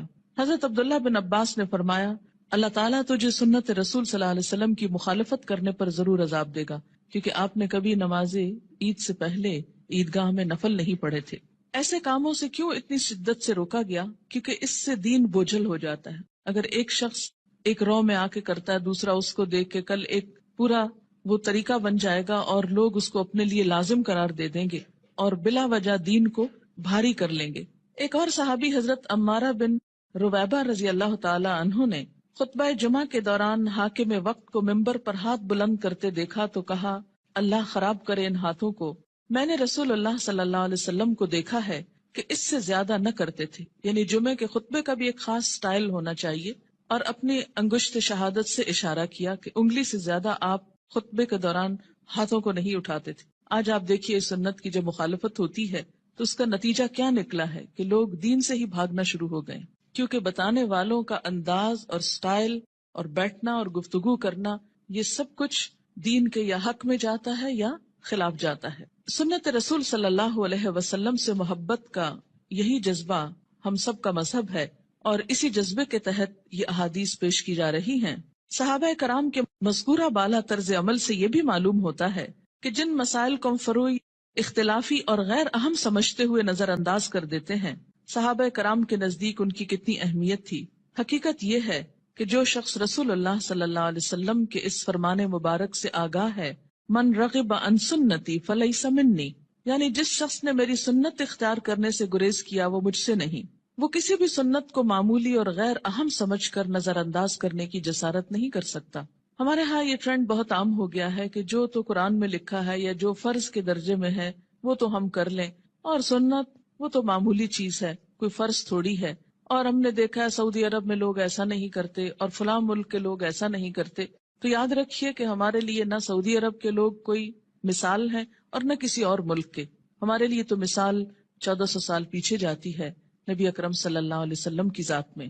سب سے پہلے نماز کے لیے نیت کا درست ہونا ضروری ہے، کیونکہ نیت کے بغیر اگر کوئی شخص وہ تمام ایکشنز کرے جو نماز کے ہوتے ہیں تو اس کی نماز نہ ہوگی.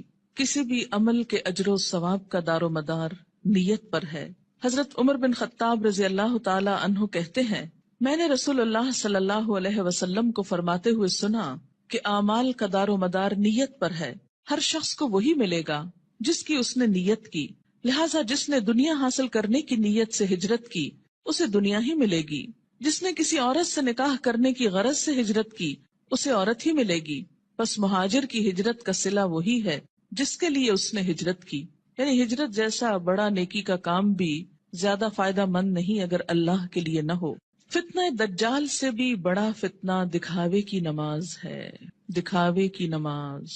عن ابی سعید رضی اللہ عنہ قال خرج علینا رسول اللہ صلی اللہ علیہ وسلم ونحن نتذاکر المسیح الدجال فقال الا اخبرکم بما هو اخوف علیکم عندی من المسیح الدجال فقلنا بلا یا رسول اللہ صلی اللہ علیہ وسلم قال الشرک الخفی ان يقوم الرجل فيصلي فيزيد صلاته لما يرى من نظر رجل رواہ ابن ماجہ.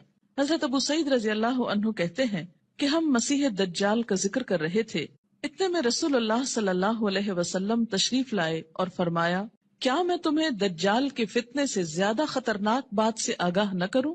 ہم نے عرض کیا، ضرور یا رسول اللہ صلی اللہ علیہ وسلم. آپ نے فرمایا، شرک خفی یعنی خفیہ شرک جس کو پروناؤنس نہ کیا جائے لیکن وہ دل میں چھپاؤ، یہ دجال سے بھی زیادہ خطرناک ہے. اور وہ یہ ہے کہ ایک آدمی نماز کے لیے کھڑا ہو اور نماز کو اس لیے لمبا کرے کہ کوئی آدمی اسے دیکھ رہا ہے.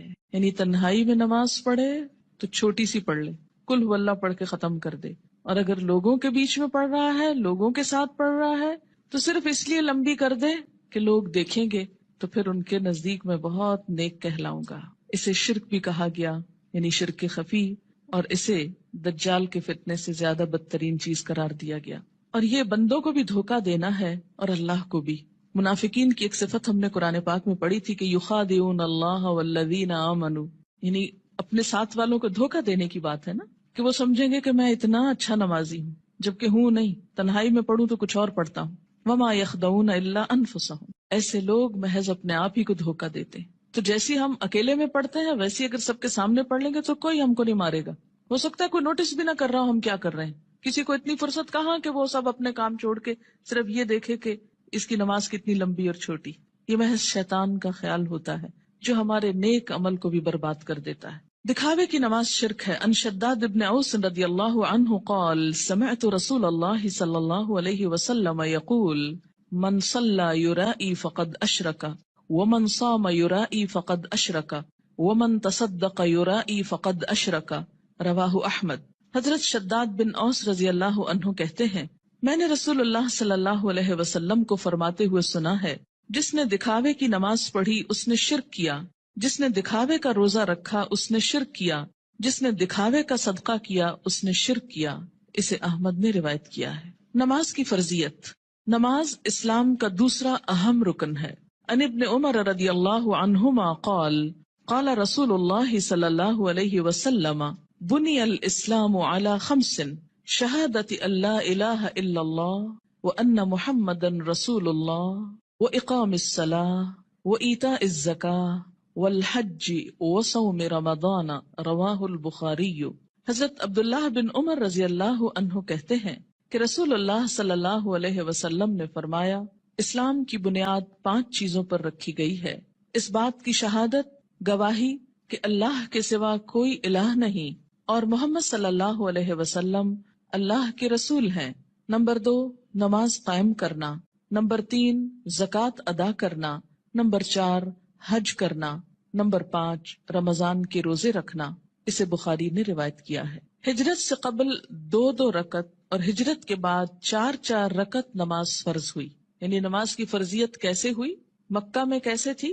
ہجرت سے قبل 2 فرض اور بعد میں 2 4 ہو گئے اور فجر 2 ہی رہی. عن عائشہ رضی اللہ عنہا قالت فرض اللہ الصلاۃ حين فرضها ركعتين ركعتين في الحضر والسفر فأقرت صلاة السفر وزيد في صلاة الحضر متفق علیہ۔ حضرت عائشہ رضی اللہ تعالی عنہا فرماتی ہیں جب معراج کی رات اللہ تعالیٰ نے نماز فرض کی تو حضر و سفر، حضر کہتے ہیں حاضر ہونا، گھر میں رہنا، دونوں کے لیے 2 رکعت نماز فرض کی، بعد میں سفر کی نماز 2 رکعت برقرار رکھی گئی اور حضر کی نماز میں اضافہ کر دیا گیا۔ اسے بخاری اور مسلم نے روایت کیا ہے۔ نماز کی فضیلت، روزانہ باقاعدگی سے 5 نمازیں ادا کرنے سے تمام صغیرہ گناہ معاف ہو جاتے ہیں۔ ان ابی ہریرہ رضی اللہ عنہ قال قال رسول اللہ صلی اللہ علیہ وسلم ارأیتم لو ان نہرا بباب احدکم یغتسل فیہ کل یوم 5 ما تقول ذلك يبقي من درنه قالوا لا يبقي من درنه شيئا قال فذلك مثل الصلوات الخمس يمحو الله بها الخطايا متفق علیہ۔ حضرت ابو ہریرہ رضی اللہ تعالی عنہ کہتے ہیں رسول اللہ صلی اللہ علیہ وسلم نے فرمایا تمہارا کیا خیال ہے اگر تم میں سے کسی کے دروازے پر نہر بہتی ہو اور وہ اس نہر میں ہر روز 5 مرتبہ نہائے تو کیا اس کے بدن پر کوئی میل کچیل باقی رہ جائے گا؟ صحابہ کرام نے عرض کیا نہیں، کسی قسم کا میل کچیل باقی نہیں رہے گا۔ آپ صلی اللہ علیہ وسلم نے فرمایا یہی 5 نمازوں کی مثال ہے، اللہ تعالیٰ ان نمازوں کے ذریعے گناہ مٹا دیتا ہے۔ اسے بخاری اور مسلم نے روایت کیا ہے۔ یاد رکھیے کہ کچھ گناہ ایسے ہوتے ہیں کہ جن کو نیکیاں مٹاتی چلی جاتی ہیں۔ ان الحسنات یذہبن السیئات، اس میں کیا چیز آتی ہے؟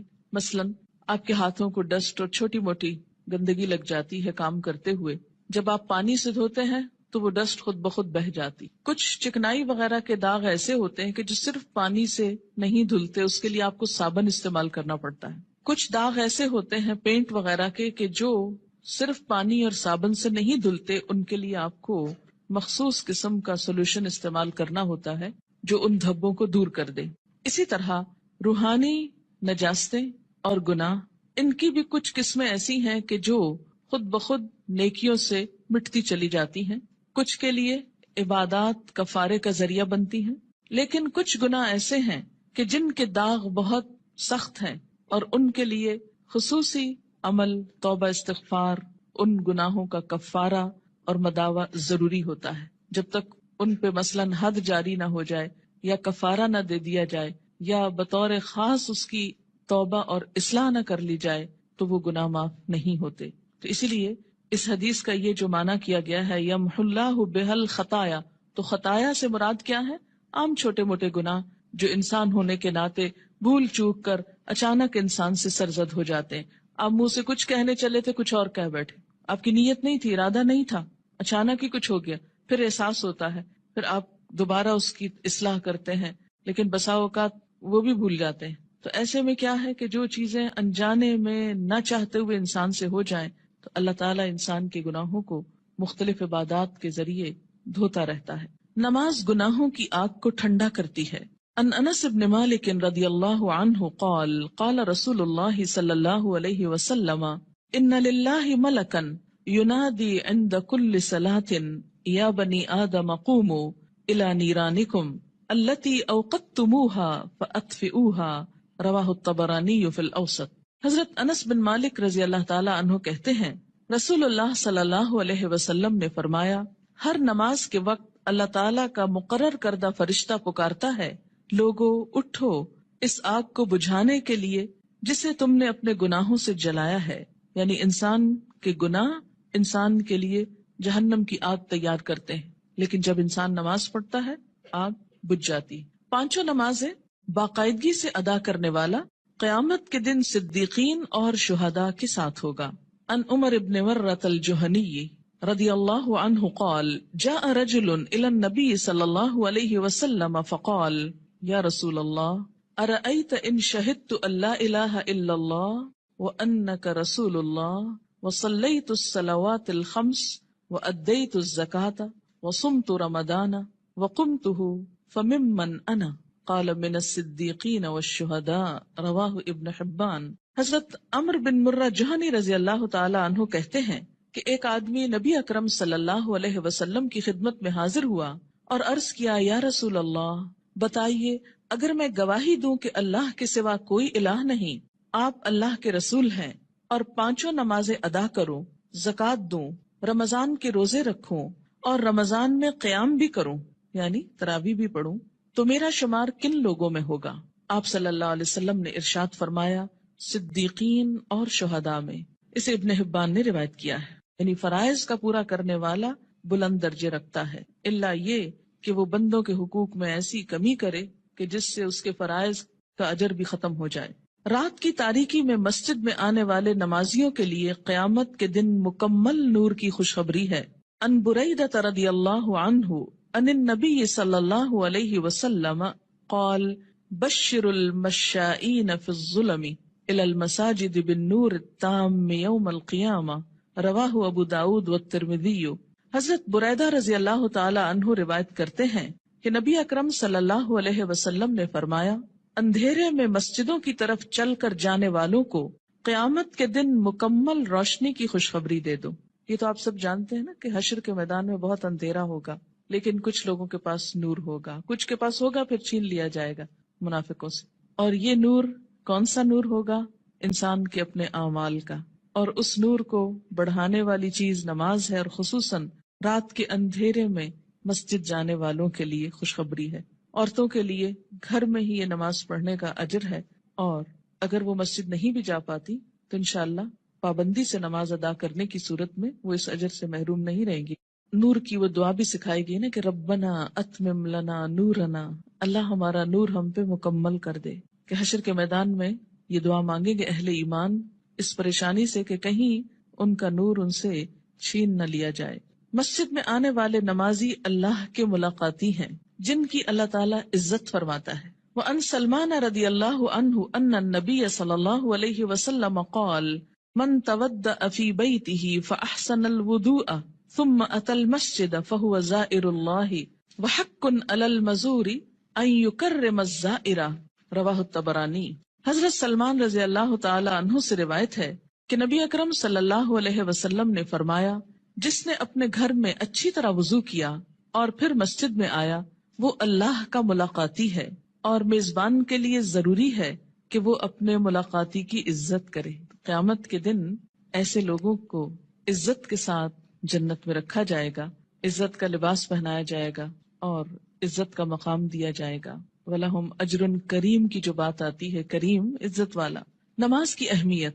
بے نماز کا انجام قارون، فرعون، حامان اور ابی بن خلف کے ساتھ ہوگا۔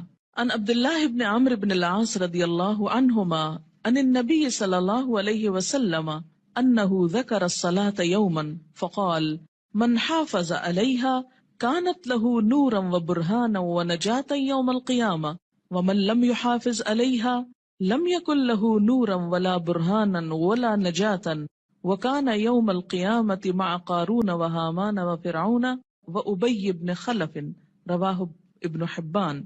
حضرت عبداللہ بن عمرو بن العاص رضی اللہ تعالی عنہ کہتے ہیں کہ نبی اکرم صلی اللہ علیہ وسلم نے ایک دن نماز کا ذکر کرتے ہوئے فرمایا جس شخص نے نماز کی حفاظت کی اس کے لیے نماز قیامت کے روز نور، برہان اور نجات کا سبب ہوگی، اور جس نے نماز کی حفاظت نہ کی اس کے لیے نہ نور ہوگا، نہ برہان، نہ نجات۔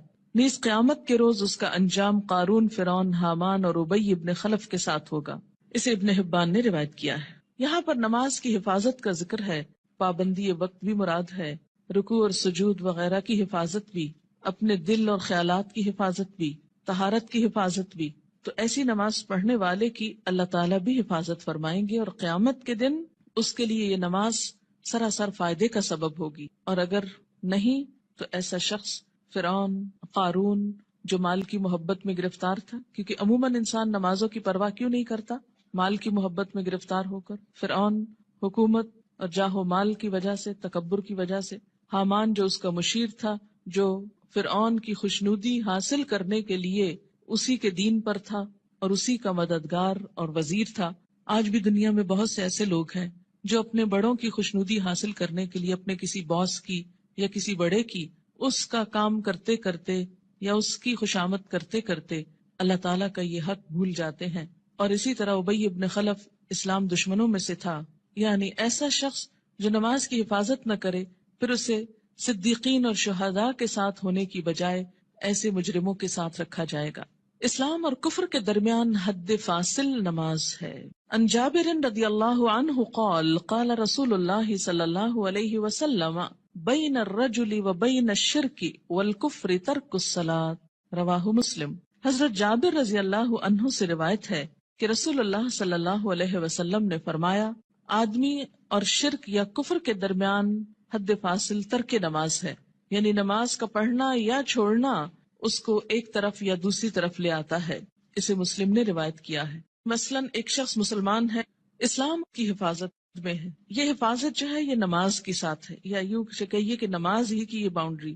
جب کوئی شخص نماز نہیں پڑھتا، اس عہد کو توڑتا ہے تو وہ کٹ جاتی ہے ڈور جس سے وہ محفوظ تھا، اور اس کے بعد وہ اسلام کی حدوں سے نکل کر کفر کے قریب ہو جاتا ہے یا اس میں داخل ہو جاتا ہے۔ 10 برس کی عمر میں اگر بچہ نماز کا عادی نہ بنے تو اسے مار کر نماز پڑھوانی چاہیے، یعنی سختی کی جا سکتی ہے۔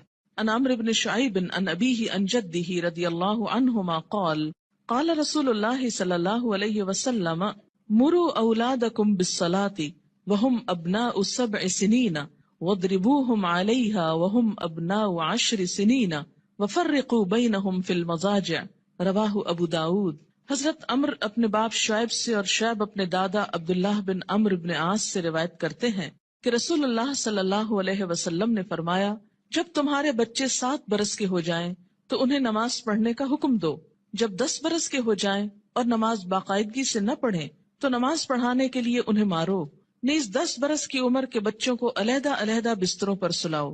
اسے ابو داؤد نے روایت کیا ہے۔ 10 سال کی عمر تک بچے کی عادتیں پختہ ہو جاتی، اگر اس عمر میں والدین کچھ محنت کر لیں، تکلیف کر لیں تو باقی زندگی میں پھر آسانی ہو جائے گی، کیونکہ والدین سے پوچھا جائے گا بچوں کی تربیت کے بارے میں۔ قرآن پاک میں اللہ تعالیٰ فرماتے ہیں، یا ایھا الذین آمنوا قوا انفسکم واہلیکم نارا، اے لوگو جو ایمان لائے ہو، بچاؤ اپنے آپ کو اور اپنے اہل و عیال کو آگ سے۔ ہم سمجھتے ہیں ایمان اور آگ، ہم نے تو کلمہ پڑھ لیا، ہمیں آگ کیوں چھوئے گی؟ اللہ تعالیٰ ایمان والوں ہی سے فرما رہے ہیں کہ اپنے آپ کو اور اپنے بچوں کو، بیوی کو، گھر والوں کو، اہل و عیال کو آگ سے بچاؤ، یعنی ان کی اسلامی خطوط پر تربیت کرو تاکہ وہ اللہ کے بندے بن کر زندگی بسر کر سکیں۔ اگر کوئی شخص اس سلسلے میں کوتاہی کرتا ہے تو اس سے پوچھ ہوگی۔ بہرحال یہاں 7 برس کی عمر سے نماز کی ابتدا کا حکم ہے، اس سے پہلے بچوں کو تکلیف نہیں دینی چاہیے۔ اگر خود شوق سے کچھ کرتے ہیں، مثلاً ماں نماز پڑھی، ساتھ آ کے سجدے کرتے ہیں، بیٹھ جاتے ہیں تو ٹھیک ہے، لیکن 7 سال سے پہلے انہیں تکلیف نہیں دینی چاہیے۔ اس میں ضرور کوئی حکمت ہوگی کہ 7 سال ہی، کیونکہ اس وقت تک بچہ اپنے کام بہت سے خود کرنے کا عادی ہو جاتا ہے، اہل ہو جاتا ہے۔ 7 سال کے کم عمر بچے کو مثلاً 6 سال میں آپ کو ہاتھ بھی دھلانے ہیں، آپ کو منہ بھی دھلانا ہے، تو ماؤں کے لیے ایک بہت تکلیف ہو جاتی۔ لیکن عام طور پر 7 سال کا بچہ اپنے یہ کام خود کو واش کر سکتا ہے، خود کو صاف کر سکتا ہے، نہا سکتا ہے، وضو کر سکتا ہے، تو 7 سال کی عمر میں ابتدا کی جائے اور 3 سال تک نرمی سے اسے نماز کا عادی بنایا جائے۔ جب 10 سال کا ہو جائے تو پابندی شروع کرا دی جائے، اور اب اگر پابندی نہ کرے تو سختی کی جائے۔ لیکن انشاءاللہ جو 7 سال سے ابتدا کرا دے گا اس کو 10 سال میں سختی کی ضرورت نہیں رہے گی، اور اس میں آپ پھر تدریج سے کام لے سکتے ہیں۔ مثلا میں نے اپنے بچوں کے ساتھ یہ کیا کہ ان کو جو 7ویں سال کی جو برتھ ڈے آپ سیلیبریٹ کرتے ہیں تو کیک کھلانے کی بجائے بٹھا کے یہ بتایا کہ نماز کتنی امپورٹنٹ ہے، اور آج سے تم 7 سال کے ہو گئے ہو اور ہم سب مل کر مغرب کی نماز پڑھیں گے۔ میں نے یہ نہیں کہا کہ تم پڑھو، بلکہ ہم پڑھیں گے، اور ساتھ کھڑے ہو کر وضو کروایا، ساتھ کھڑے ہو کر نماز پڑھائی۔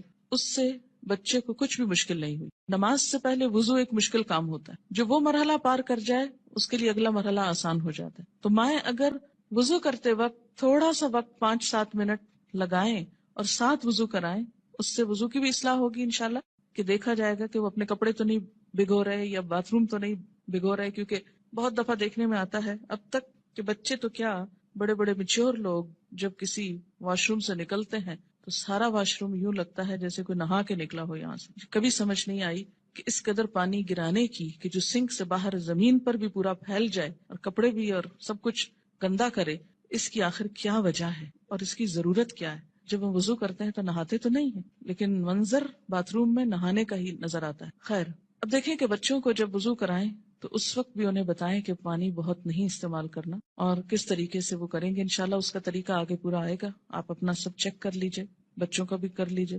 پھر اس کے بعد یہ کہ ساتھ کھڑا کر کے نماز پڑھیں، کیونکہ تنہا نماز پڑھنے میں کوتاہی ہوتی ہے، مشکل لگتی ہے.